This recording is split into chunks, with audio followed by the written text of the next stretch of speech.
હું આપણો પૃથ્વી જે અમારા જ ગામમાં વ્યક્તિ ચોરી થઈ ગઈ છે, જે અમને 24 કલાક થયા છે તો હજુ પોલીસવાળાએ કોઈ રિપ્લાય આપ્યો નહીં, ઇન્ક્વાયરી કરવા આવતા નહીં. શું આ બધાને એમ કહેવું છે કે જે એરિયા લોકો છે, જે હપ્તાખોરી છે, જે આવતા નથી ચેકિંગ માટે, અત્યારે મીડિયાને બોલાવી છે. જો એરિયા જવાબ નહીં આપે તો અમે આગળ જઈશું, આગળ સપોર્ટ કરશું.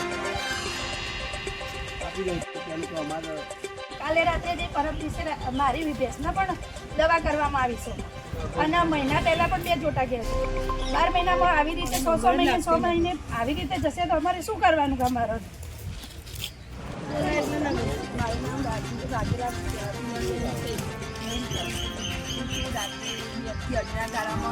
મારા પપ્પાનું ભેંસું ચોપડાઈ ગયું છે. અમે નંદાસમ પોલીસ સ્ટેશને ફરિયાદ કરી પણ એ લોકો કોઈ રિસ્પોન્સ આપતા નહીં. એટલે અમારે હવે આના માટે શું કરવું?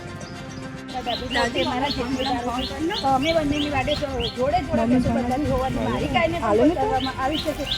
પોલીસ સ્ટેશનમાં ફરિયાદ નોંધાવી છતાં પણ કોઈ જવાબ આપવામાં આવ્યો નથી કે કશું કોઈ કહેતા નથી. તો અમારે શું આગળ પગલું ભાઈ? અમે મીડિયાવાળાને પણ બોલાવ્યો છે, એ અમારી સલામતી કરશે તો અમે એમને પણ કહીશું ભાઈ અમને આગળ જવા માટે પણ સપોર્ટ કરી શકીએ.